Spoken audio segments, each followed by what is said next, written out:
on the broadcast, coat in the comment, chanting every line. You're tuned to the truth that you'll never find online. Come on, it's the cult of Ron and Brian. If you're in, you ain't ever going quiet. Twist that dial, let the whole world hear it. Two sharp minds in the bad influence spirit. Hey, cult of Ron and Brian. Welcome to the ride, you're inside it now. Oh, man, that's what I am talking about. You know, we rebranded the podcast a while back, and we made a new intro video, and it was good. Don't get me wrong. I think it served its purpose. Sure. But we really were looking for something to really pump things up, get things going. And I think that is what we have done here. And we have rolled it out, of course, because this is episode 400 of the Cult of Ron and Brian podcast. It's a big night, plenty of surprises on their way. Brian, how the hell are you today? I'm doing the energy. There is a buzz in my body right now. They said we would never do it. They said we would never make 100. We did. They said we would never make to 200 episodes. We did. They said 300. You guys can't do it. Ooh. We delivered. And you want to know something? For the past 100 weeks, we've sat there and we have said, episode 400, are we going to make it? There were times where I was a little concerned. Sure. Ron, remember there were a couple of weeks where you just wouldn't return my phone calls, and you wouldn't listen to any of the audio messages I would send to you. But I'm going to tell you something. Tonight is episode 400. We are doing this, people. There is nothing that is going to stop us. Ron, it is a pleasure to be spending the next 58 minutes with you. How are you doing, champ? I am fantastic. I've been excited about this all week. Happy that we are here on Sunday night, ready to do this. We've got special videos coming up. We've got special phone calls coming up. People that had called in and left us voicemails. Should we start off by playing one of the very special voicemails that we got, Brian? So this shocked us, brought a tear to our eyes. The estate of Hulk Hogan, the immortal one, Hulk Hogan, reached out and said, we were going through his archives. He had left a recording anticipating, I guess, maybe that he wasn't going to be around for episode 400, but he recorded a message of congratulations. So let's start off with the Hulkster. Hello there, Cult of Ron and Brian podcast. This is the Hulkster calling in. Brother, I just heard you maniacs hit 400 episodes, dude. And let me tell you something. That's the kind of stamina that would make the 24-inch pythons proud. 400 episodes of the cult running wild on the airwaves, brother. That's more reps than leg day at the gym, more power than a Hulkamania comeback, and more dedication than when I told the whole world to say their prayers and take their vitamins. Ron, Brian, I hope you're flexing those podcast muscles, because the cultomaniacs are out there listening, dude. And when the millions and millions of cult followers tune in each week, they're counting on you to bring the thunder, brother. So let me tell you something. Ron and Brian keep the podcast championship belt polished, keep the microphones hot, and keep the cult running wild. Because when you combine 400 episodes, the power of the cult and a little bit of Hulkamania, brother, that's a force stronger than a big boot followed by the leg drop of doom. Congratulations on 400 episodes, dudes. And remember, what you gonna do when the cult of Ron and Brian runs wild on you, brother? So, I'm going to say that is so touching, so touching, so touching. And clearly must have been recorded towards the end. You can hear him kind of start to lose his breath. Yes. Towards the end of that phone call. So he was struggling. He was struggling. Yeah.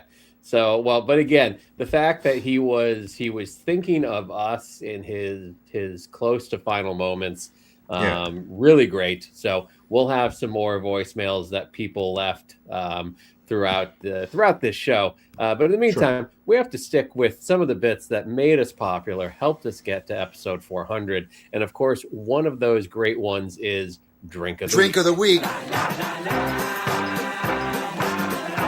Na zdrowie! Drink of the week. Sláinte. Drink of the week. Drink of the week. Drink of the week. Brian, Drink of the week. what are you drinking for episode 400? Listen, Ron, you know that I am a huge fan of Dogfish Head Brewery. You know that when Dogfish puts out new products, I am running to the liquor store to see if I can get it. This week, I am drinking the Czechspresso beer, which is part of their spring 2026 season ales. This is a dark lager with espresso. It's a Czech-style dark lager. It gets its jolt of personality thanks to delectable coffee from their friends at Rise Up. And look at this. And a healthy dose of coffee malt, creating a smooth, roasty sip with just the right buzz. The result is a comforting, cold weather beer that's rich, aromatic, and perfect for hunkering down in late spring. Then easing your way into an evening. This coming in at 5.0 ABV. Listen to this.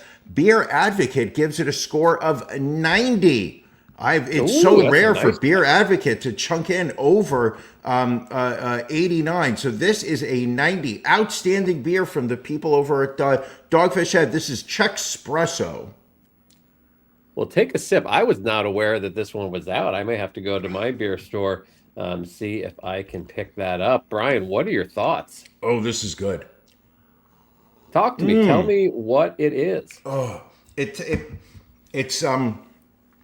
tastes like a Guinness. It's got that Guinness where it's like kind of, it has like a watery, it's not a thick. You do taste the coffee in there. There's what was no the bitter alcohol content again? 5.0. So it's not too heavy. Bad. No. Definitely, this is a beer you could drink 3-4 of them without even really noticing. Absolutely delicious. I'm going to hold it up one more time for people. This is Czechspresso from Dogfish Head. Looks solid. I'm going to have to go out and see if I can pick some of that up as well. Ron, let me ask you a question. What are you drinking this week? So this week, Brian, last week brought a high alcohol content beer to the show. Got a little silly. Realized that I needed to be focused. My mind needed to be locked in on episode 400. So my drink this week, Brian, is a little chai tea latte from the good folks at Avalanche. This is a little powdered packet, makes it a little easier. It is suitable for vegetarians and vegans. No artificial colors or flavorings. Just add some hot milk or hot water, and you get yourself a creamy little treat, which creamy little treat was Brian's nickname in college. I don't know about that. Was it really? Well, we didn't say that to your face. We used that as a code word when we passed you around the frat house. Well, that's good. That's rude. That's rude. How is it Walk rude? me through a chai tea latte. I've never had one. You've never in your lifetime had a chai tea latte? No, I've tried chai flavored maybe twice. Did not grab me, and just never tried it again. So it's a little spicy. It's got a little cinnamon flavor. It's got that latte, that frothy latte taste to it. I find it to be just delightful. Just personally. Okay. If that's not your scene, I'm okay with that. I'm not gonna drink shame you. We don't do that. Is there a reason you are not going alcohol this week to celebrate? You know what? I've been cutting back on my alcohol. Had some beers earlier today with some friends of the podcast, and said, you know what? I need to focus. I need to be on point. I am the champion, and I need to act as such, especially for this episode 400. All right, excellent. When you are on your game, when you are at 101%, I think we are rolling on all steams. We're doing great. There's no one better. I don't know what rolling. No one better. No one better. What is rolling? All right, let's do it up. Whatever. Let's keep it going with beef of the week.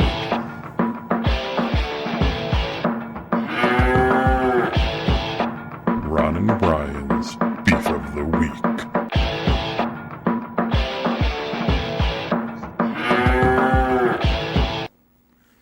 Brian, What's bothering you this week? I mean, listen, this is very simple. I looked back on my week and I said to myself, where was the source of aggravation? Where was the source of anger, of just, the thorn in my side? And I'm going to be honest with you, Ron, and I would prefer you not to hear this, but because it's only going to go right to your ego. My biggest gripe this week is that I am not champion for episode 400. Last year, as we were, rolling through episode 350, 360, 370, I was like, you know what? That's okay because episode 400 with me as champ is going to be incredible. And here I am sitting here with 49% of the show. You're sitting there with a championship belt I have never touched. And it looks beautiful, by the way.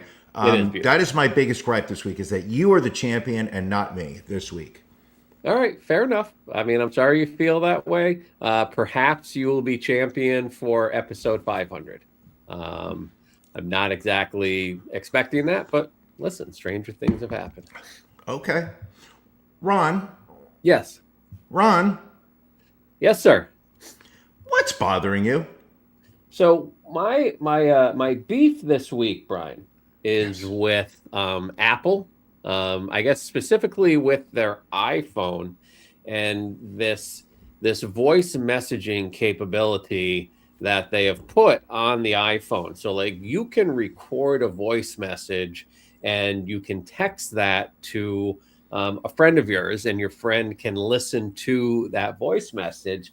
And you would think normally that this is a very positive, a very loving thing. But Sure. I've experienced the dark side of these voice messages lately when there was a drunken Liverpool fan who sent me probably 5 or 6 very derogatory, accusatory voice messages. And I feel like in the age of AI, like the iPhone should be able to like filter out that kind of stuff. So just to give you an example of how bad some of these messages were, I'd like to play one for you right now. So let me click this here. Hold on a second. That didn't play. Hold on one sec. Matt, what's going on with the audio? All right. So apparently the audio file something happened to it. So it's not available right now. Okay. Maybe we will put them on the social media platform later. I don't think we need to. I don't frustrating. think. No. I don't think. Can I tag onto your complaint? Sure. Can I tag onto your beef? 100%. One of my problems this past week was the anxiety that sprints into my brain when I woke up last night at 11:44, thinking it was about 4 o'clock in the morning. Right. I was alone on the couch. Lady was upstairs. Lights were off. Right. I thought I had slept the entire night. It was 11:44, so I immediately pick up my phone to be like, "What's going on?" First thing I do is check the photos because you got to see what was I doing. I'm like, okay, nothing. Yeah. Then I opened up messages to say who was I texting, and I see that you were right at the top. And when I clicked to be like, oh, what was Ron and I talking about? It's just Ron saved your audio message. Ron saved your audio message. Ron saved your audio message. And I can't see. They're not saved on my side, so I don't know what the messages were. They are archived. I'll hold on to them probably till the next debate. I feel like that is probably a good venue to play those in. Okay, well, I'm just it's just a real shame that you couldn't play those videos. But I get it. Speaking of videos, first off, I was just talking to Matt. Matt's been our producer for 282 of these 400 episodes. Sure. And Brian, this is going to be a little bit of a surprise. I've been working with him behind the scenes on this. Matt has been sober for a month now, Brian, to prepare for episode 400. No cocaine, no heroin, microdoses ketamine, but we'll give him that. I mean, he's cut out the hard stuff. And so he and his sponsor formed like a little music group. They recorded a new song. It is the episode 400 anthem. Not only that, Brian, they made a music video to go along with the song. okay. I think he took me a little too literally. I listened to the song. I was like, why don't you do something kind of like in the Beastie Boys, like Sabotage video type realm? I think he took it a little too seriously at times. But if you don't mind, Brian, I'd like to give Matt his flowers and put this video up for our fans to take a listen to. Let's get it going here.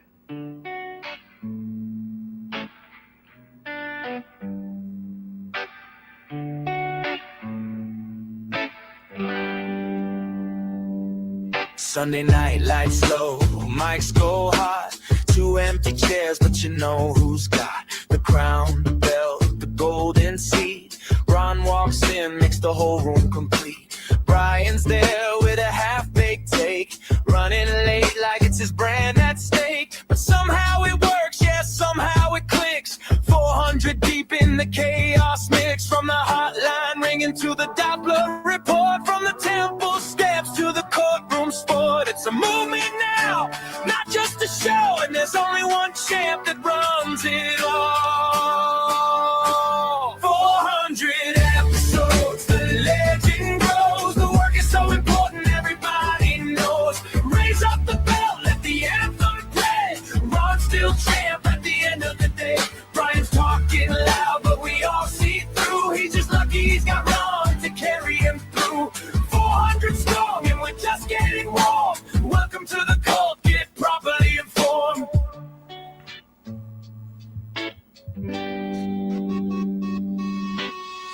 Golden ballroom built on a dream. 300 years on a mortgage scheme. Blueprints drawn in a fever haze. Still makes sense in a cult-like way.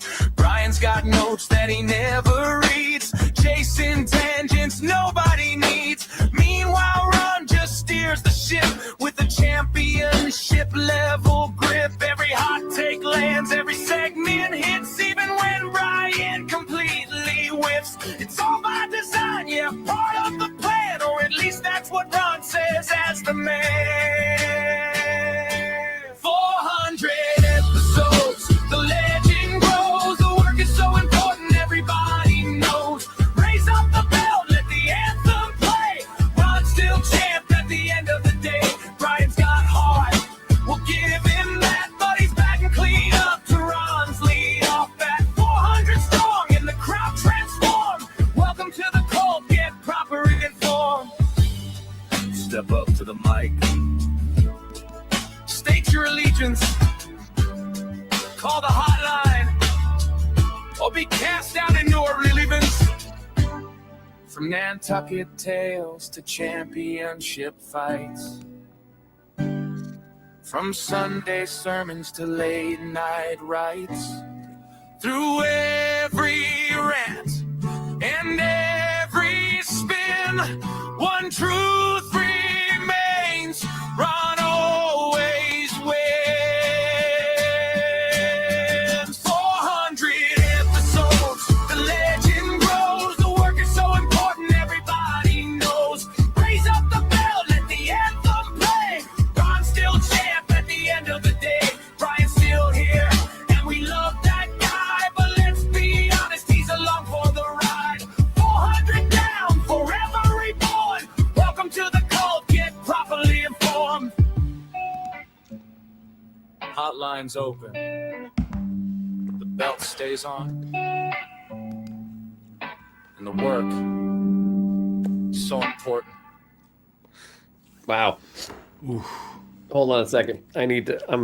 I'm tearing up a little bit here, Brian. He did the work. I'm like a proud dad right now, seeing what these two guys were able to do.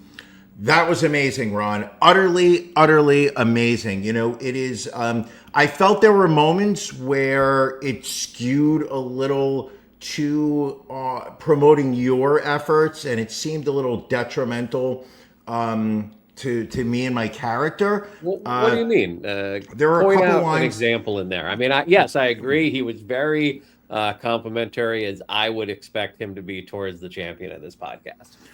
At one point, I believe the line was that I'm along for the ride, which was, it's just hurtful. You know, I bring 49% of the energy week in, week out. This is what I do. That was brilliant. Is there any way that we can put that will be up on our YouTube channel separately so people It'll be can up watch? on our YouTube channel. It will go on our social media. Perfect. I feel if that doesn't hit the Billboard Hot 100, then Yeah. what are we even doing? Why do we even rank music if this isn't going to be an automatic hit? Listen, if this were, in the days before K-pop, I would say guaranteed top 5. Nowadays, I'm not really sure. All right, fair enough. Brian, Yes. moving on, we've got our stories of the week. Yes. Again, that's a bit that we haven't done the entire 400 episodes. We've probably done it for about 69 episodes now. But let's get into our stories of the week. Brian, what is your story this week?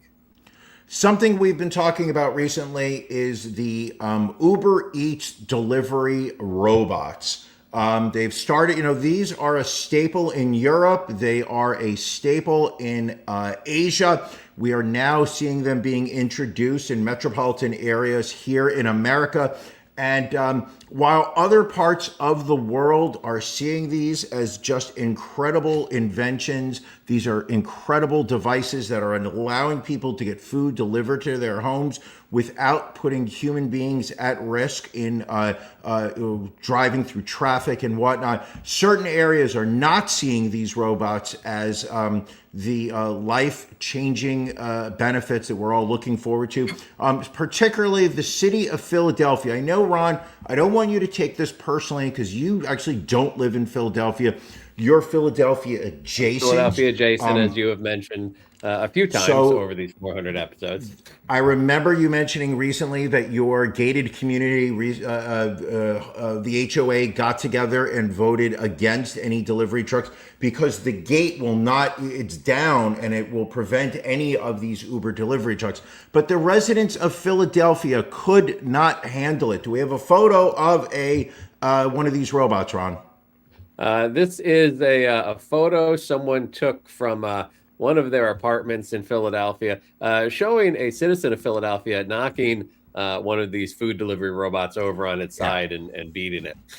Yeah, Philadelphia residents have been sharing sidewalks with robot delivery drivers for about a month, and they're not thrilled with the change. Uber Eats held a demo on March 10th in Philadelphia. Originally, they was described as the future of delivery. However, humans in the Philadelphia area were quick to begin resenting the automated couriers. I know, Ron, you like to refer to these as clankers, as dirty clankers, I believe is the phrase you keep using.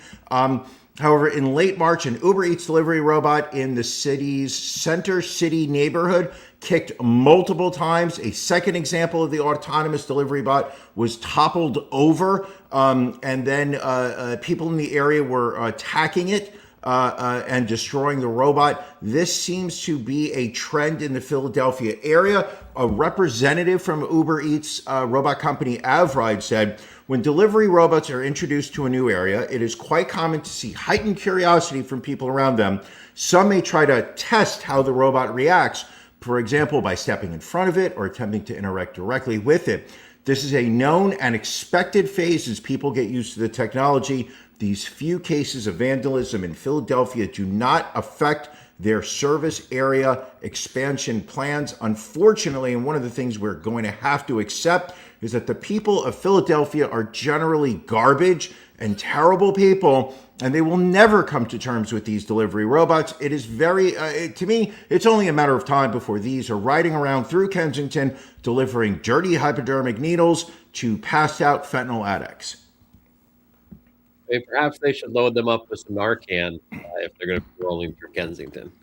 Ron, let me ask you a question. Recently, you actually said that you had ordered from Uber Eats and you had to walk down to the gate to pick up your food, and it was from one of these robots. You told me that you were fine, but the wife came out and started bashing it with a metal baseball bat to the point where it was destroyed. What was your exchange? Listen, I think, as she often reminds me, she's a grown woman. She makes her own money. She can do what she wants. If Understood. what she That makes wants sense. is to buy an aluminum baseball bat to beat up one of these clankers, Sure. that's I'm fine with that. I'm not going to stop her, Brian. I love the woman too much. to hold her Understood. back. We all love that woman. Exactly. Ron, what's your story of the week? Not a great one. Just a reminder of how horrible the world can be, where a starving Indiana toddler desperately ate diapers and drywall before dying of neglect, as his parents waited more than 14 hours to call 911. Eric Reichert was the 2-year-old boy who was found dead by Tell City cops inside of his home after his father, Trevor Reichert Hayes, finally called dispatchers to report the tot was blue in color and not breathing after his wife, Catherine, found their child unresponsive. The couple told cops the last time they'd seen their son alive was around 11 p.m. the day before, which was more than 14 hours before anyone called 911. Cops noted that the family, which included 2 other children, were living in deplorable conditions. They found feces on the floor in the 2 children's room, as well as an abundance of drywall and paint chips on the floors, dirt, pieces of diaper lying everywhere, a training toilet full of feces and urine that appeared not to have been cleaned in weeks, and an infestation of insects and bugs.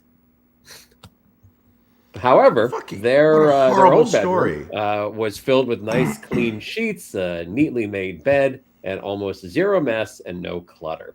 At the time of his death, Eric weighed just 15 pounds, roughly half of what a child his age should weigh.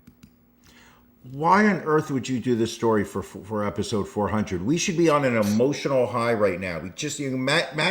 Matt's video was so incredible. Why would you bring us down to this?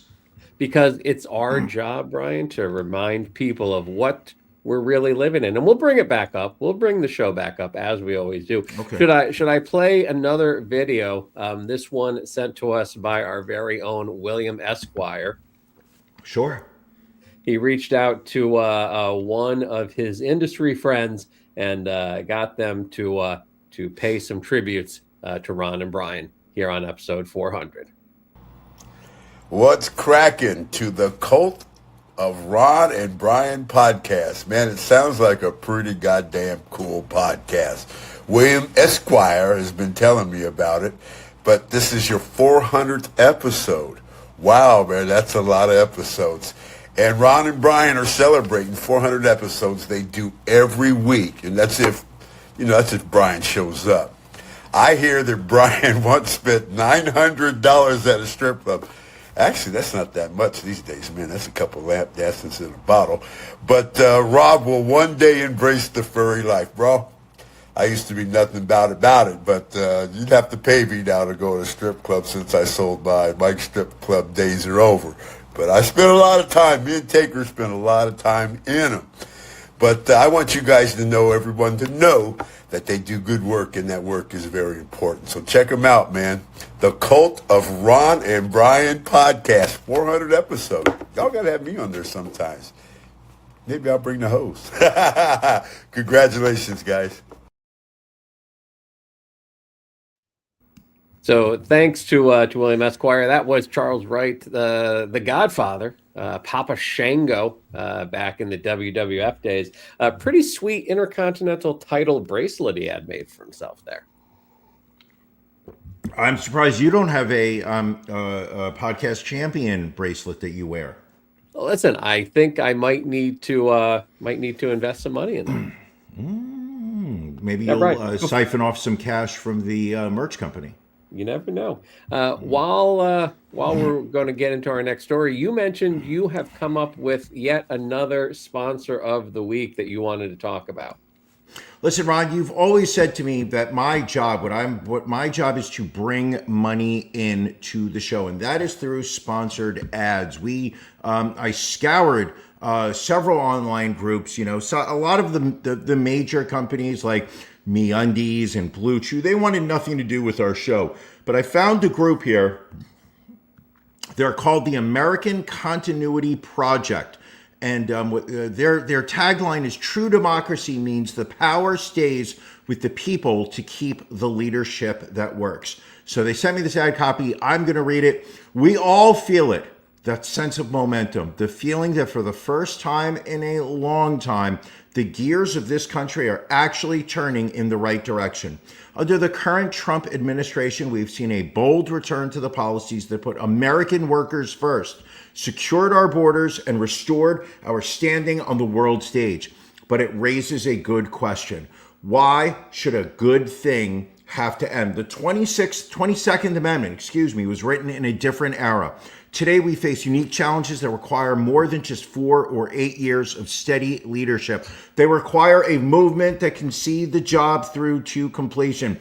That's why we are here to tell you about the American Continuity Project. Their mission, it's a nonpartisan organization dedicated to a simple idea. The people should decide. If a leader is delivering the historic results that we've seen over the past 13 months, the voters, not a decades-old clerical restriction, should have the final say on who leads this great country into the future.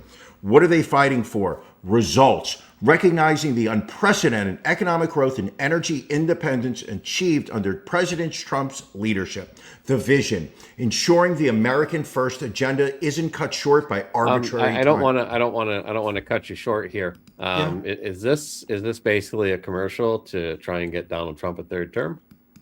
I haven't gotten to that point in the read, but it seems like this is an organization that is seeing America winning and wants to see us continue to win. Are you against that, Ron? Do you hate this country much? I think a lot of things are starting to line up right now. That makes this voicemail make that much more sense as to why it was directed only to you and not to me. I just wanted to congratulate Brian on the 400th episode of his little podcast. People keep telling me I should have a podcast and that it would be the best podcast ever. Perhaps when I'm done with my 4th presidential term, we can start the Don and Brian podcast. Anywho, you've been a great friend since we met on Epstein Island, and I look forward to 400 more episodes. So it's interesting to hear him say, because you've denied your presence on Epstein Island, and Never he really been there. didn't talk about it a lot. So to really tie you to that, but he's talking about the 4 terms, Brian. Is that what you're shooting for? What I'm saying is that if the American people want 4 more years of Donald Trump, should we not allow them to have that? Why should a clerical decision that was created after FDR in the 1940s determine America as of today? Interesting. Well, we'll put a pin on that. I think I've mentioned before I need you to kind of run these sponsorships by me. So I feel like perhaps we need to do that one more time.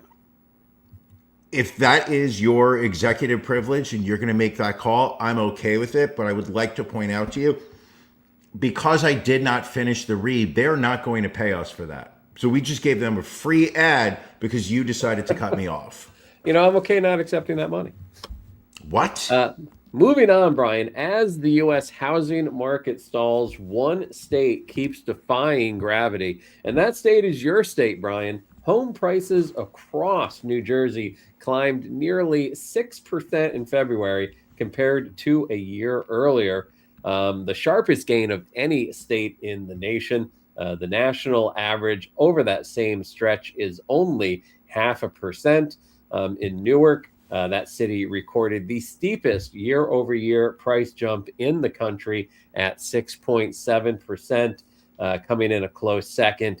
West New York, home of the Ivory Tower, where prices jumped 6.5%, whereas 13 states recorded price declines in February.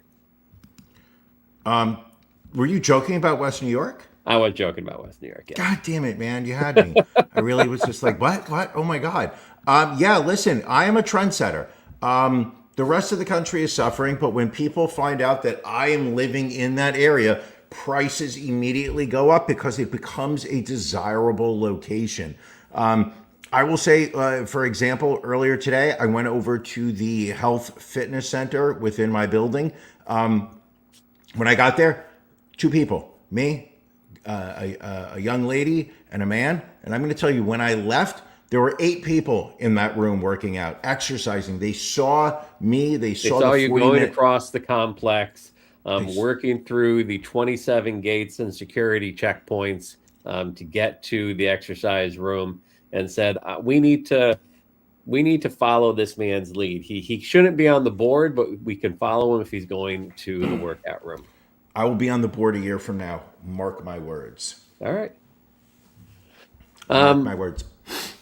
Next story about the healthcare in this country. A gentleman by the name of Eric Tennant, whose health insurance allegedly stood in the way of his cancer treatment until it was too late. His oncologist had recommended a specific medication to shrink his tumors.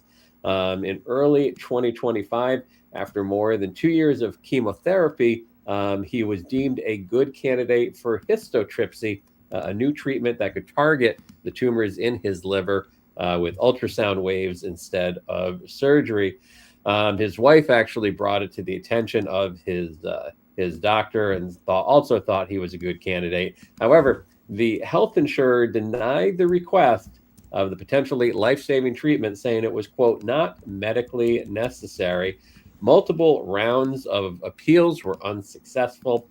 Out-of-pocket costs for the Tennant family would have been about $50,000.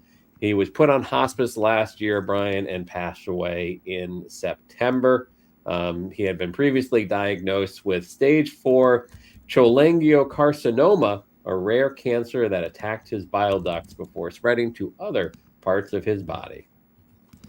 This is why we need Luigi Mangione. Correct. Is really what it comes down to.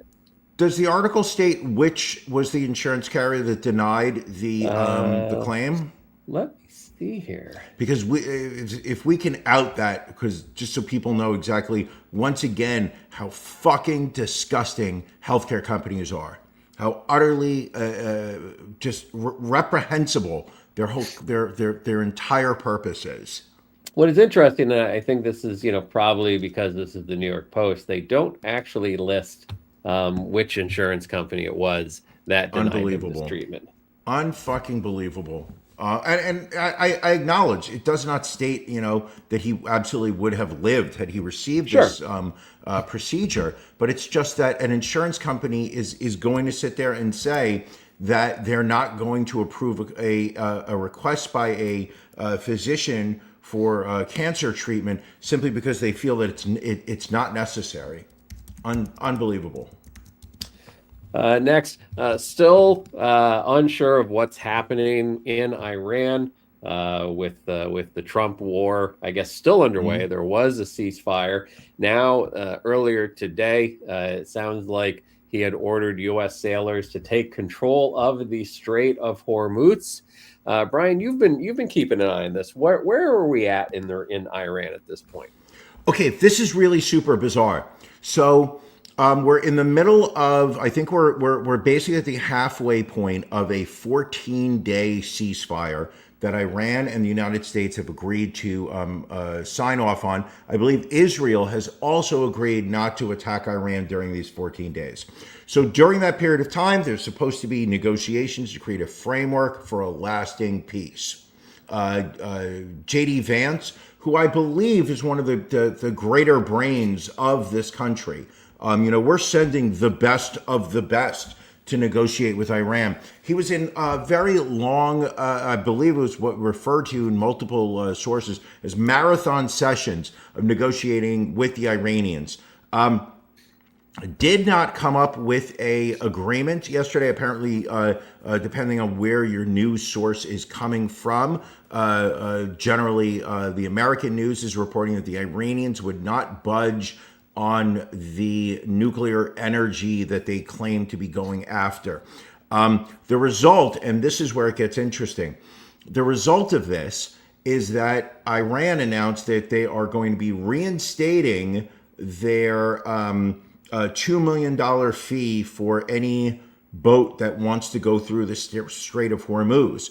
And as a result of that, Trump has now announced that he's going to put a blockade on the Strait of Hormuz so that there are no boats allowed to go through, so that Iran doesn't collect their $2 million bounty.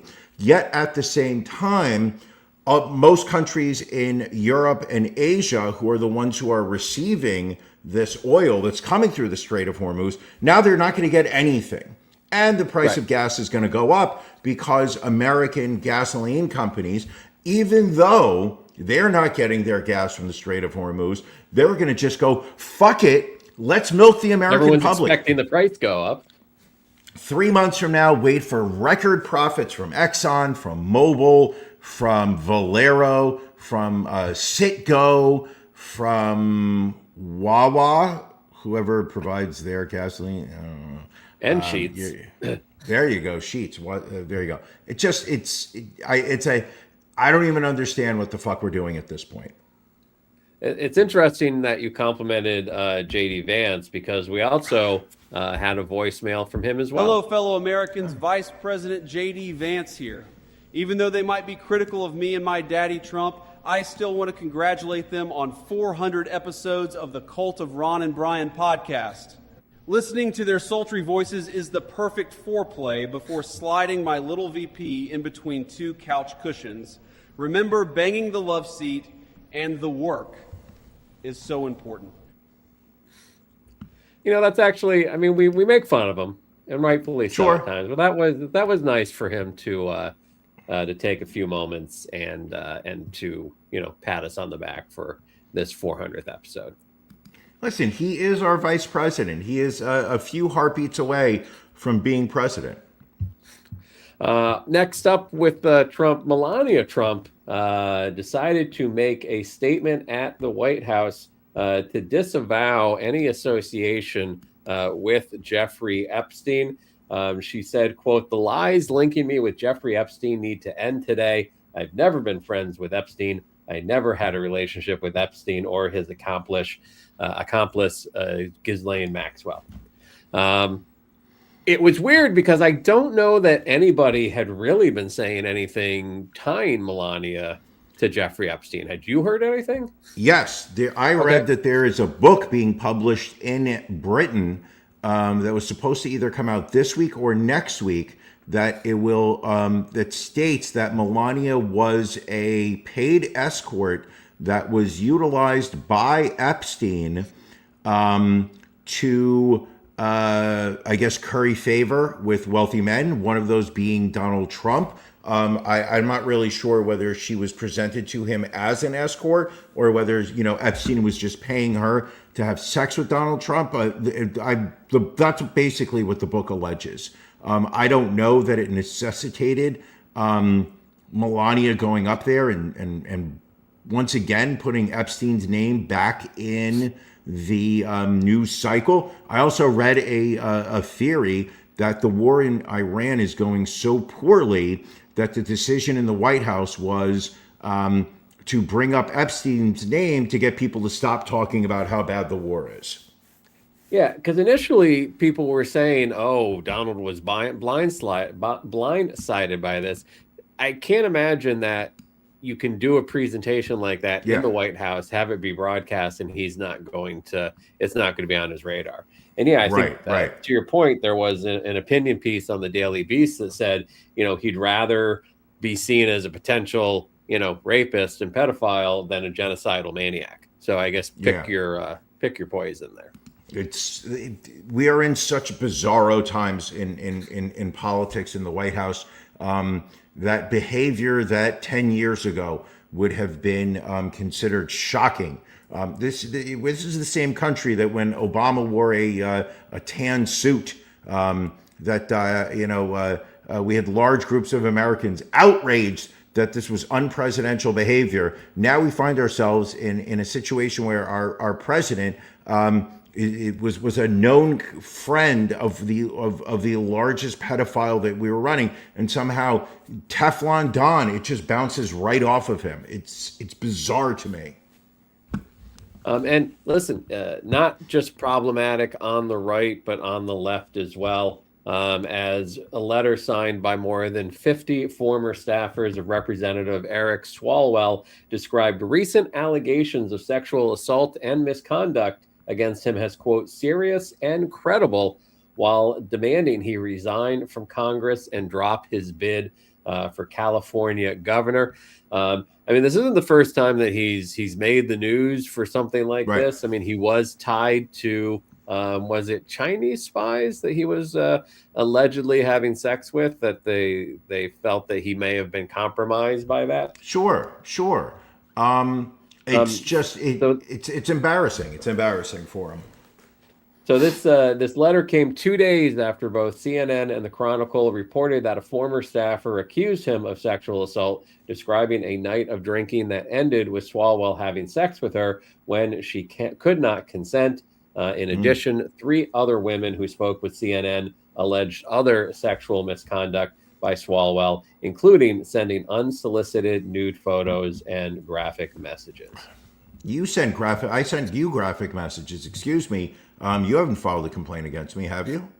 Well, HR may put something on your calendar for tomorrow. We'll see what availability you have. What is interesting, again, a completely different set of standards, though, it seems, for Democrats versus Republicans, because I mean, we literally have a convicted sex offender as our commander in chief, but you're right. He was convicted of sexual assault on that woman. Yeah, you're right. Yeah. Even though he said he would never sexually assault a woman that looked like that. Yeah, you're right. You're right. I want to make sure we get through some more of these voicemails. I mean, we were so privileged. Oh, there's more? Oh my gosh. Leave them. There's more. Sleepy Joe Biden, also left us a voicemail, which I didn't even think he knew how to use a phone anymore, but check this out. Hey folks, Ron and Brian, it's Joe here. First of all, congratulations. 400 episodes of the Cult of Ron and Brian podcast. That's a big deal, really big deal. I've been around a long time, and let me tell you, sticking with something for 400 episodes, that takes grit, takes commitment. I mean, look, I've seen a lot of podcasts. Not all of them make it, but you two, you kept at it, week after week.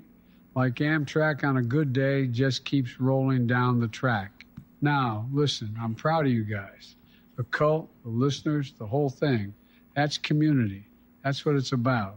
I can't stay long. They're telling me I've got somewhere to be, but I just wanted to call and say congratulations on 400. That's no small thing. Keep doing the work. And remember, the work is, the thing. Anyway, God bless you guys. And God bless the Cult of Ron and Brian podcast. Oh, it's so good to hear his voice again. He sounds so solid. Close to hitting our tagline. He was there. It was close. I think that, it's important when you understand a man his age. He's not going to get everything correct. He was close. Sure, exactly. Next up, we're going to go out to Minnesota, where a man has been convicted of butchering his mother in her bedroom and then eating her, claiming that he was possessed by the devil. This is Eric Leaf Jordahl, murdered his mother and Big Lake City Councilwoman Rosalie Johnson in a frenzied late-night attack at their home in Sherburne County back in June 2020. The son attacked his mother because she told him to go to bed, breaking out into a fatal fit of punching, stabbing, and biting. His father came home from work at 9 a.m. that day to find his son in the garage covered in blood. The young man told his father, quote, "The devil exists. It's in me, and I ate mom." Police found parts of the 62-year-old woman's body tissue and a butcher's knife on the kitchen table. Also saw body parts throughout the house and found hair and body tissue on Jordahl's clothing, finding her body in her bedroom. She also had severe injuries to her face and head. He was convicted of first-degree murder last week, which carries an automatic life sentence. Wow. Where do you think he was looking when they asked him to stand still for this mugshot? Where is he? Where is his eyes going for? I think that right eye is the one looking at the devil, while the left eye is straight ahead, focusing on his next victim. That's good. Would be my guess. I didn't think of that. No. I think you got a point there. I think you have a point there. Yeah. I can see that. All right. A couple more voicemails that we have here. Again, This is want to incredible. get some in. This one, I think is controversial. A lot of people refer to him. You refer to him as BB. It's Benjamin Netanyahu. Benji. Guys, while it's great that you're celebrating 400 episodes of the Cult of Ron and Brian podcast, I'm afraid that I'm going to need to take over ownership of the show. That bandwidth was promised to me 3,000 years ago. Sorry, gotta go give the order to blow up more children. We'll talk later. Wow. That is... Whew.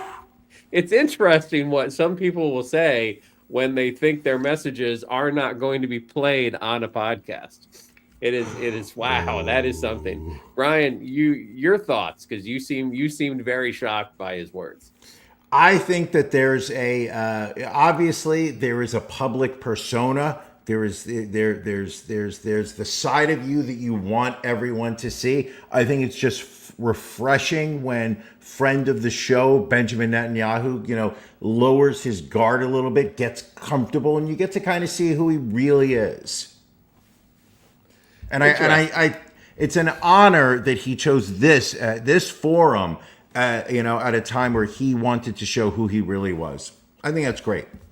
Listen, I think it just goes to show this is international. I've got one more voicemail. Should we just get it out of the way and before we run out of time here? Again, surprising the list of people that called in. We're not huge fans of this individual, but he called in anyway. Tesla founder Elon Musk. Hey, Brian. Elon Musk here. I always love reaching out to a fellow Nepo baby to give congratulations.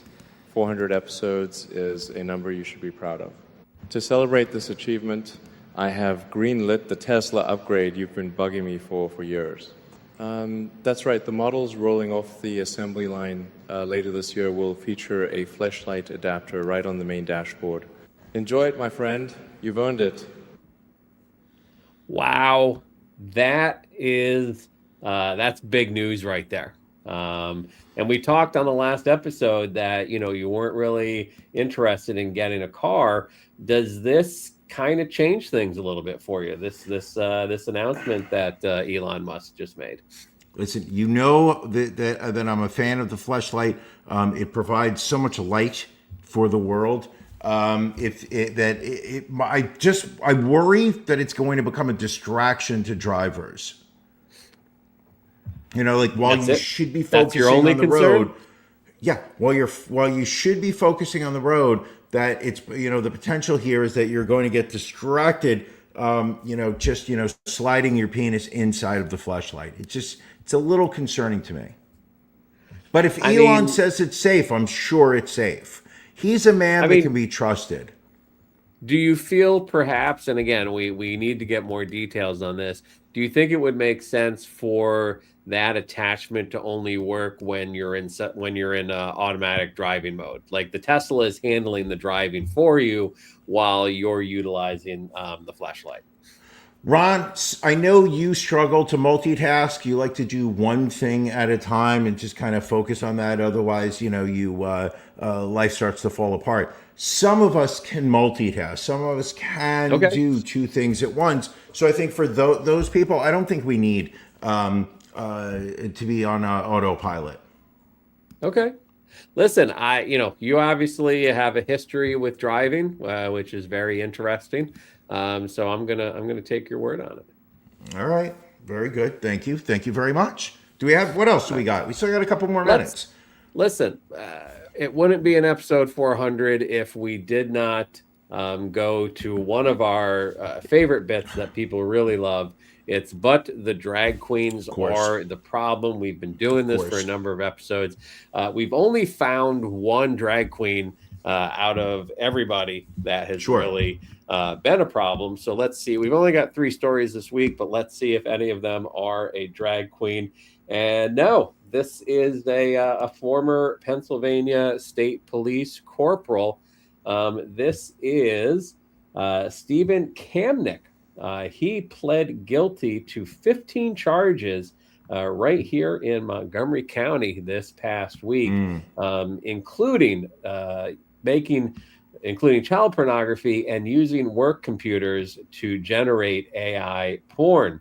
According to the charging documents, Kamnick abused state resources for years for his own personal sexual gratification.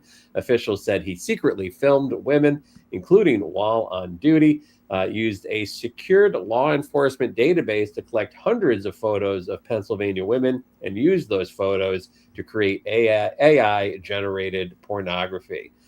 He also pled guilty to possessing child sexual abuse material and going into a women's locker room at state police barracks to take photos. I think this is the kind of guy that belongs in jail. It's a bit problematic. I mean, we throw that word around sometimes, but yeah, I think it fits. Let's see. All right, we got another one story here. Let me pull it up real quick. Got to be a drag queen, you would think, right? Like it's got to be. We can't just keep finding, teachers and police officers. And nope, this is a former Bucks County corrections officer and San Francisco police officer getting state prison time for child pornography offenses. This is Christos Rallis of Warrington. Apparently owned horrific images depicting the rape, torture, and bondage of children and infants while employed at a corrections officer at Bucks County Correctional Facility. He was sentenced earlier this year to 8 years in state prison, followed by a decade of supervised release. He also has to pay $38,000 in restitution to victims. So not a drag queen, but definitely a problem. Just a terrible human being. How far are you from Bucks County? Bucks County, I am minutes away from Bucks County. My last home was in Bucks County. So is it safe to say that this man could be considered your neighbor? Like if we were going to say he's a neighbor of yours. I don't know that I would say that he's necessarily a neighbor, but he is close. He's adjacent. He's neighbor adjacent to you. He is also Philadelphia adjacent. I will give you that. Okay. Much. So therefore, I think, you and you're breathing the same air. Is that safe to say? I think that's a bit of a stretch. Really? All right. Well, at least one thing I can tell you, Brian, this next individual is not a police officer. So hopefully, is it a drag queen? And no, this is a chemistry teacher in New Jersey who has been arrested after a female student said they had sex in his apartment. This is Jason Howe, age 26, who also coached numerous girls teams at Sterling High School in Camden County. He was arrested on Friday, hours after the disturbing allegations were reported. The student, who was only described as being between 16 and 18, had gone to local cops to report having a sexual relationship with a teacher. During the investigation, detectives determined Howe and the victim engaged in sexual intercourse at his apartment in Runnymede sometime last month. Although the girl was above 16, the age of consent in New Jersey, now kind of makes more sense why you moved there. It is illegal for teachers to have sex with students. So he has been charged with sexual assault and endangering the welfare of a child, which carry a maximum sentence of 10 years in prison. Okay. I mean, listen, just the fact that he is from New Jersey, I don't know that this warrants you just slighting, the great state and all the other people that live there. No, I was really just pointing the finger at you. But everyone else just listen. I may have said several problematic things, but at the end of the day, Ron, I've never been accused of any type of crime like that. All right. We've got one more story here in this segment. Let's see if this is a drag queen. And no, this is a new one, Brian. This is a Taekwondo instructor who has been charged with sexually assaulting a 13-year-old girl during private lessons at his Pennsylvania martial arts studio. This is Stephen Charles Bernisky, age 22, is suspected of assaulting the teenage student on multiple occasions at a studio in Heidelberg. Police did not specifically name the studio, but the Daily Mail did some research and found the suspect previously worked as an instructor at Steel City ATA Martial Arts. He was arrested on Friday and faces 77 felony charges, including sexual assault, deviant sexual intercourse, unlawful contact with a minor, statutory sexual assault by a sports official or volunteer, very specific, dissemination to minors, and corruption of minors. Jesus. So hopefully he gets found guilty and goes away for a while. I would hope so. Jesus, that is just a lot of shitty human beings. So, well, Brian, we have hit an hour here on episode 400. I saved a very special video for the end of this episode. I know it can be tough for two men to share their feelings with each other. So I went out and I hired somebody who is well known now for handling tough conversations, for being the man that can say the things that needed to be said. Former CIA whistleblower John Kiriakou. Hey Brian, John Kiriakou here. Hey, Ron tells me that you guys have been together for 6 years. 6 years. Statistically improbable, unlikely, but you've made it. Congratulations. But in all seriousness, though, Ron really values what you've built. You guys have a great partnership. My best friend in the world is a guy named Russ Coletta. We've been friends since we were 4 years old. And we've got a circle of, 5 guys that are best friends. And he and his husband have been together for 35 years. It's crazy to me. But those guys are role models for all the rest of us. That's what you guys are. So keep up the good work. Even if you are the weaker half, keep up the good work. No, in all seriousness, people are watching you and you're role models for others. All the best. He made no reference to shoving hummus up some guy's asshole. Not one. I was hoping that he'd make videos like he did on TikTok, but still, I think he feels maybe that we're a couple or married. I don't know that he got the whole podcast concept, but that's perfectly fine. The sentiment from me to you is well intended. We've done this for 400 episodes. I can't think of anybody else that I do 400 episodes, or at least another 400. As much as our wives would hope that we would retire this podcast, it's not happening anytime soon. It will never happen. I look forward to this week. It gets me through the week many times. The number of hours I spend throughout the week, and I know you're going to joke about it, sitting there perusing news sources, putting in articles, thinking, is this kind of story Ron wants to talk about? Is this something that will interest Ron? My lady, she jokes about it. She thought, Ron, and Ron likes this show. And then, I think she's a little jealous. Not gonna lie, when you make a TV recommendation or a movie recommendation, it kind of carries a certain weight. Look forward to 400 more episodes to spend with you. And like you just said, I hate to copy your words, but I can't imagine doing this with anybody else, and I certainly wouldn't want to. And the night doesn't have to end, folks. If you are not already a Patreon subscriber, we do an extra half hour of our spicy, sexy stories. We do that at 9:30, so just 25 minutes from now.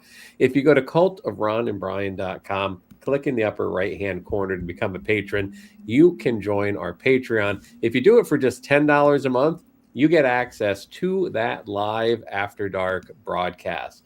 you could do $5 a month, but you only get the audio.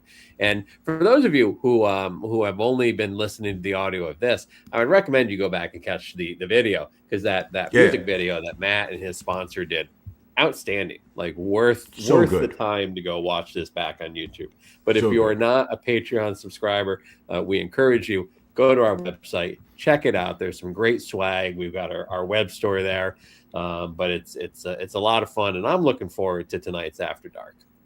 Yeah, it's going to be great. We got some more one thing we're going to have to do. We're going to have to talk about these great videos that were put together. How you went about it. Just it's a time for us to debrief and also just provide some stories that we don't feel comfortable doing for the general masses. There are children watching this show right now all throughout the world. So the idea is that, let's do something behind the paywall just for those people that want to pay back to the show all of the thanks for all the great entertainment we provide. All right. Fantastic. Brian, anything else before we wrap up episode 400? Just want to tell you that I love you. Love you too, my friend. Thank you all for joining us. Patreon folks, we'll see you in a little bit. Everyone else, we will see you next week.